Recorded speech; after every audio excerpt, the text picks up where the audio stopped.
เชียงใหม่สืบสานเวลาผ่าน131 ปีนา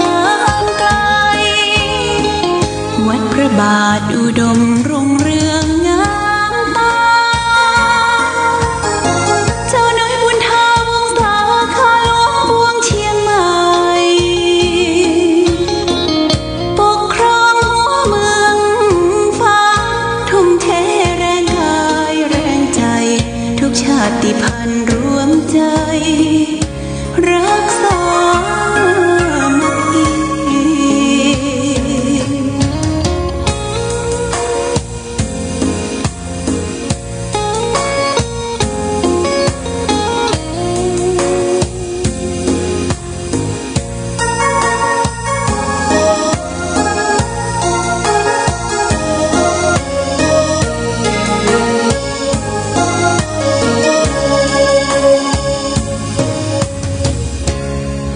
ก่อนเป็นวัดร้างโบราณสืบสาน2524พระมหาราชครูเกษราปัญญาปรมาติกาจารย์จากวัดดับภัยเชียงใหม่สืบสานเวลาผ่าน131 ปีนานไกลวัดพระบาทอุดมรุ่งเรืองงามตาเจ้าน้อยบุญธาวงศาข้าหลวงบวงเชียงใหม่ปกครองหัวเมืองฟ้าทุ่มเทแรงกายแรงใจทุกชาติพันธุ์รวมใจรักษานักดี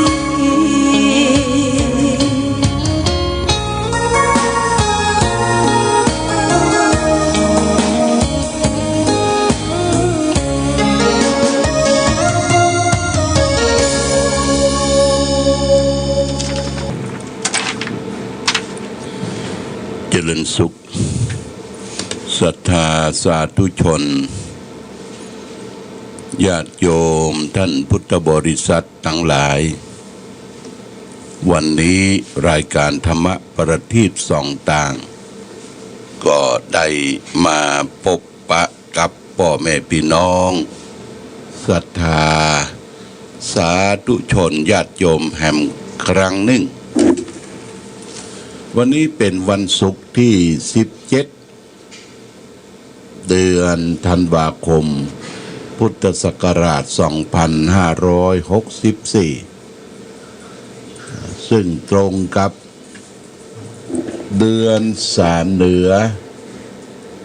เดือนอ้ายใต้ขึ้น13ค่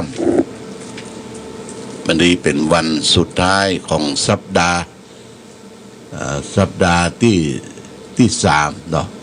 ก็ใกล้จะสิ้นปีสิ้นเดือนมาแล้วญาติโยมปี2564ก็จะผ่านพ้นไปปี2565ก็จะเข้ามาการเวลามันเคลื่อนมันย้ายไปมันกลืนเอาสรรพสิ่งคือมันโผล่ผ่านไปกับการเวลาอันเวลาวาลีไม่เคยมีจะคอยใครเรือเมล์และรถไฟมันก็ต้องออกไปตามเวลาถ้าเราทำอย่างอืดอาจชักช้าก็บัดตันเหตุตันการ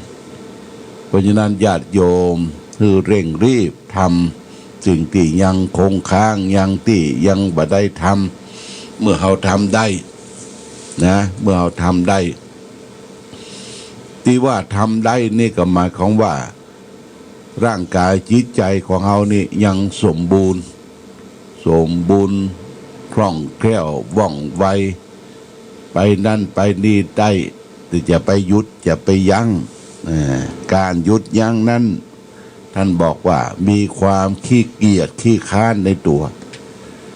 ความขี้เกียจขี้ค้านนี่เป็นอบายมุขอบายมุข1ในอบายมุข6ญาติโยมนะอบายมุขคือปากทางแห่งความเสื่อมความเสียญาติโยมถึงแม้ว่าวัยสังขารของเฮาย่างเข้ามาเป็นวัยกลางคนนะ ไว้กลางคนนี่ก็คือเริ่มตั้งแต่50ปลายๆขึ้นมาละไว้กลางคนทุกสิ่งทุกอย่างที่เราเคยมีเคยได้ที่มีอยู่ในตัวเนี่ยมันเปลี่ยนแปลงเนี่ยมันเปลี่ยนแปลงญาติโยมเกิดขึ้นตั้งอยู่เปลี่ยนแปลงแล้วก็ดับไปตามหลักของพระพุทธศาสนาว่าสรรพสิ่งบ่ว่าจะเป็นสิ่งที่มีชีวิตก็ตามบ่มีชีวิตก็ตามสังขารที่มีวิญญาณครองก็ตามบ่มีวิญญาณครองก็ตามต้องเป็นไปตามกฎเกณฑ์ของโลกกฎเกณฑ์ของพระไตรลักษณ์เรียกว่าเป็นอนิจจังสภาพบ่เที่ยงเป็นทุกขังเป็นทุกข์และเป็นอนัตตาเป็นของบ่ใช่ตัวบ่ใช่ตนญาติโยมแม้แต่ตนตัวเฮาก็เช่นเดียวกันเฮาก็ยังบังคับตัวเองยังบ่ได้นะ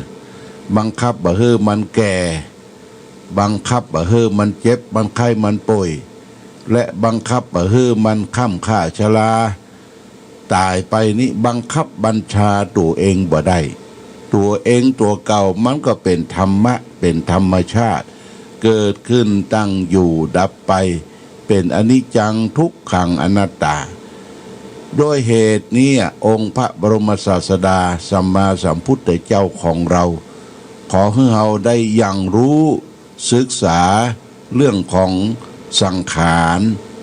เรื่องของวิญญาณเรื่องของจิตของใจเรื่องของขันธ์ห้าคือรูปเวทนาสัญญาสังขารและวิญญาณเป็นสภาพที่บัดเที่ยงแต่แน่นอนญาติโยมเกิดขึ้นตั้งอยู่ดับไปก็ย้อนมาดูถึงตัวเฮาเนี่ยสรีระร่างกายที่มันเปลี่ยนแปลงไปเช่นว่าผมเคยดำกับขาวตาเคยยาวกับสั้นเขี้ยวที่เคยมั่นกับคอนนางเคยตึงก็หย่อนยานไปตามกาลและเวลาจะลุกก็โอยจะนั่งก็โอยเหมือนดอกไม้โรยบ่มีเกสรเอามาดูนะญาติโยมผมเนี่ยวันนี้นี่คนเฮาผมงอกเวยเนี่ย ผมงอกเวยปัดหน้าปัดตากันไปบัดสักกี่ปีปิกมาผมขาวปุสุนบุญปดโตผมงอกเวยดูเจ้าก็เหมือนกันญาติโยมดูเจ้านี่คือจะการญาติโยมนะญาติโยมเอาไปเคลือบไปย้อมเป็นผมสีดำสีทองสีแดงได้แต่ตัวเจ้าเนี่ย15 วันเดือนเนี่ยเพื่อก็จะโกนทิ้งในช่วงมันใกล้จะโกนทิ้งผมขาวหมดตัวเจ้าเฮากับผมขาวหมดอายุ60 ปีขึ้นไปขาวญาติโยมนะนี่ผมเคยดำก็กลับขาวตาของเฮาเนี่ยแต่ก่อนยาวอยู่ที่ไหนพอใกล้พอไกลพอไผหูจักหมดตาเคยยาวก็กลับสั้นญาติโยมอ่านหนังสือหนังหาแม้แต่ลูกเต้าเข้าปั้นลูกหลานเด่นมาเยี่ยมบ้านเยี่ยมจองมาไหว้สาแม่อุ้ยแม่อุ้ยจำได้ก่อนไอ้ไผจำได้กาแล้วเอามือกึ่งตาพอดูไผว่าจำได้กายังว่าไผอยู่นี่ญาติโยมแสดงว่าบหันละที่ตาเคยยาวก็กลับสั้นเขี้ยวที่เคยมั่นมันก็กลับคอนญาติโยมบอกว่าเปิ้นบอกว่าตัวเอาใจมานานครบเขี้ยวอย่างตั้งมันจะออกไปทีละซี่มันคอนมันก็เจ็บปวดจะต้องไปหาโรงพยาบาลหาหมอฟันถอนแล้วก็เอาว่าจะเอาใส่ไม้มันใส่ไม้ก็บ่อุทะดังใจบ่เหมือนเก่ายกเยกกินยังก็บ่ดูดีบ่ดูลำเวลาฉันก็เวลากินก็ต้องเอาเขี้ยวไม้นี่ออกก่อนเวลาจะรับจะนอนก็ออกมาแจ้น้ำไว้กลัวมันหลั่นเข้าคอเมื่อคืนน่ะญาติโยมนะนี่เขี้ยวฟันของเขาเนอะที่มันมั่นก็คอนแล้วก็ลุดแล้วก็เว้าโวไป หนังเนื้อหนังเกยตึงเกยตึงเกยตังก็ย่อนยานไปตามกาลและเวลาโอ้เนื้อหนังตะกอนเนี่ยผิวพรรณวันณะเต่งตึงตังญาติโยมบดนี้50-60เริ่มหย่อนเริ่มยานไปเนื้อหนังเกยตึงเกยตังก็ย่อนยานไปตามกาลและเวลา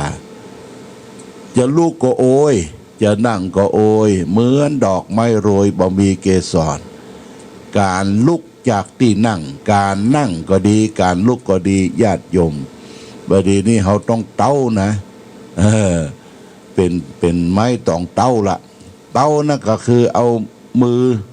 เต้าไปทางหน้าอาจจะเป็นมือเดียว2 มือเต้าแล้วก้อยโอ้ยโอ้ยโอ้ยโอ้ยก้อยเอาตัวยกขึ้นคิดขึ้นพลาดพเลดลุกเหมือนยังก่อนบ่ได้แล้วนี่ญาติโยมเพราะฉะนั้นเปิ้นก็บอกว่าผู้เฒ่าผู้แก่พ่อแม่ศรัทธาเวลานอนเนี่ยให้นอนบนเตียงมันจะได้ลุกง่ายแต่ก่อนที่จะลุกนะต้องมีอย่างมากั้นเวลาจะกิ้งตกลงเตียงนะญาติโยมที่ว่านอนบนเตียงเขาก็จะลุกขึ้นมาแล้วก็เอาตีนย้อนก่อนเอาตีนย้อนลงกระจับกับพื้นแล้วก็ต้องแตะเข้าห้องน้ำห้องน้ำจะไปให้มันมีไก่ย่างสมัยก่อนนะญาติโยมอยู่ในบ้านในจองเคหสถานของเขาเนี่ยมันลำบาก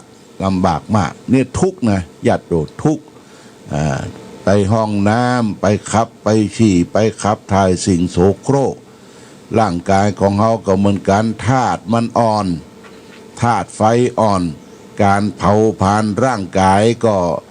บ่เหมือนแตะก่อนแล้วกินอย่างลงไปฉันอย่างลงไปเป็นเทาเป็นด้านไปดักดานอยู่ในต้องญาติโยมยิ่งไปกินจิ้นกินปลานักล่ำไปเนี่ยมันบ่ย่อยง่ายคนเขาก็ชอบกินจิ้นกินปลาเปิ้นกินผักที่ปลอดสารพิษเนอะผักที่ปลอดสารพิษผักที่เกิดขึ้นจากธรรมชาติหน้านี่ก็มีผักเซงดาผักแคบผักปังผักที่เกิดจากธรรมชาตินี่จะมันจะเป็นประโยชน์ต่อร่างกายเรียกว่าบำรุงร่างกายมีวิตามินซีญาติโยมนะมีธาตุเหล็กมีวิตามินซีทำให้ร่างกายกินง่ายคลายคล่องกินง่ายทายคล่องอย่าไปกินอาหารที่มันแค้นแล้วนอกจากนั้นข้าวเหนียวก็เหมือนกันเคยกินข้าวเหนียวมาญาติโยมเวลาไปหาหมอก็จะถามว่าโอ้น้ำตาลนักแถมแล้วเปิ้นจะถามว่ารับประทานกินข้าวเหนียวก็กินก้ากินก้าพ่อมักเอากับลาดจิ้มน้ำพริกถ้าน้ำพริกตาแดงถ้าบ่มีข้าวเหนียวนี่มันก็บ่เปิงนะน้ำพริกตาแดงใครบะกอกเนี่ยบะกอกนี่บะกอกคูมาก็เริ่มจะลงแล้วเนอะญาติโยมเริ่มจะลงละประเด็นนี้เพิ่งก็ล่นลงมดละเหลือแต่ใบก็จะล่นแล้วก็จะพลิดอกออกผลขึ้นมาหาใหม่เนี่ยน้ำพริกตาแดงต้องใจข้าวเหนียวลาบเนี่ยต้องใจข้าวเหนียวกุ้ยลาบกุ้ยลาบถ้าไปตักลาบมาใส่ข้าวเจ้ามันก็บอกเปิงแต่ญาติโยมแล้วผักกับลาบเนี่ยญาติโยมผักกับลาบนี่เขาก็ต้องเลือกผักธรรมชาตินะผักธรรมชาติผักกันตองผักไผ่ผักอย่างต่างๆหลายอย่างที่ผักกับลาบเนี่ยนะจะไปเอากะหล่ำที่มันเป็นหัวเป็นนี่ผักกาดขาวเนี่ยญาติโยมเอามากับเนี่ยบางทีเขาดมยังสาบแลนเนตอยู่ลูกปุตโตเขาไปซื้อไปขายจำหน่ายจ่ายแลกมายังสาบแลนเนตอยู่โดยเฉพาะอย่างยิ่งคนที่จะกินลาบคฤหัสถ์ญาติโยมกินลาบก็ต้องทองให้ก่อนทองสักตองสองตองให้มันหมื่นกินข้าวลำวะถ้าทองมันหมื่นกินข้าวลำละกุ้ยลาบปุตโตกุ้ยลาบเสร็จแล้วก็พักที่กับน่ะเขาไม่ได้ล้างดีเพราะบอกกัวกินคุบคับญาติโยมควรในดิบพ่องพัก กับลาบเป็นกะหล่ำเป็นผักกาดปีผักกาดขาวนี่นะเราจะต้องแกะมาล้างแจ้ด่างทับทิมไว้ล้างให้มันสะอาดถึงจะมากับแต่ว่าร้านที่เปิ้นขายนะขายผักกับลาบเปิ้นบ่ได้คำนึงถึงผู้บริโภคนะญาติโยมนะถ้ามีลาบแล้วก็เสาะผักที่เป็นธรรมชาติที่เกิดขึ้นตามท้องถิ่นผักไผ่ผักกันตองผักอย่างล่างๆที่เราเคยมีเคยกินเคยใจนี่ฝากไว้เนอะเรื่องอาหารการกินญาติโยมอาหารการกินเนี่ยก็เป็นปัจจัยหนึ่งที่ทำให้เกิดโรคภัยไข้เจ็บต้องเฮาเป็นเท่าเป็นด้านถ้ามันบะคับบะทายต้องกินกล้วยเต้ดเนอะญาติโยมมะละกอสุกกล้วยเต้ดมะละกอสุกมีขายตามท้องตลาดทั่วไปร้านกาย่อยเปิ้นขายไปซื้อมาแกนบักกี่บาทอะนะเอามากินไว้หลายเตื้อวันนี้โบะแล้วก็เอามาแล่เป็นซีกแล้วก็ตัดเอาแช่ตู้เย็นก็ได้ใส่ถุงแช่ตู้เย็นพอกินข้าวแล้วกินบักกล้วยเต้ดกินกล้วยไต้ญาติโยมนะของนี่มัน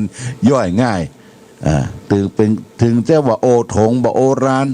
เป็นอาหารคนยากคนจนก็ตามญาติโยมแต่เป็นอาหารที่กินง่ายย่อยง่ายบ่ลำบากแก่ตนตัวของเฮา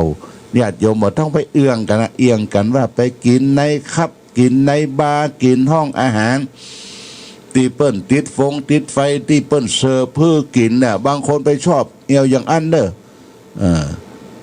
กินวันนี้เข้าห้องอาหารเสี่ยง5 ปันว่าปดโตเสี่ยง5 ปันเลี้ยงพระเลี้ยงเดนได้เป็นเดือนนะญาติโยมนะวัดพระบาทอุดมนี่ญาติโยมนะพระเดนมีประมาณ18 รูปคาบหนึ่งก็บ่เกิน500กะเนาะแต่พักไม้ไส้เครือก็ได้จากท้องตลาดที่เอาเอาอย่างไปตั้งไว้ญาติโยมใส่พักใส่ไม้ใส่อย่างมาแล้วก็ได้ไปซื้อกลับมาเพิ่มซื้อกลับมาเพิ่มบ่เกิน500 บาทเอามาเลี้ยงมาสู่มากันก็กินดีดูดีลำพระเนนก็ตุยลุยเหมือนกันลายตนลายองค์ลายโคมอุปุบอับปับญาติโยมนี่เรื่องอาหารการกินพระพุทธเจ้าสอนเรื่องเฮาพิจารณาปัจเจเวกคำว่าปัจเจเวกนั่นก่อนจะฉันภัตตาหารคือปฏิสังขายโยปินทะปาตังปฏิเสวามิว่าอาหารที่จะบริโภคจะฉันกินลงไปเนี่ยเพื่อยังอัตภาพชีวิตที่มีอยู่แล้วพระพุทธเจ้าก็สอนให้เราบริโภคอาหารที่เป็นประโยชน์บ่ฉันเกินไปนักเกินไปบ่ฉันน้อยจนเกินไปจนอดโซหิวบ่ฉันจนท้องอืดท้องเฟ้อ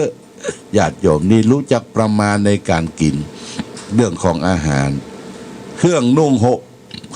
ห่มก็เช่นเดียวกันผ้าจีวรที่นอนหมอนมุ้งเสื้อผ้าอาภรณ์พระเจ้าก็สอนเหมือนกันคือพิจารณาจีวรพิจารณาเครื่องนุ่งห่มใช้เพื่อกันแดดกันลมกันหนาวอย่าไปใช้เพื่ออวดเพื่อโชว์ใช้เพื่อยังคายให้อบอุ่นเตาอั้นประการที่3ที่อยู่อาศัย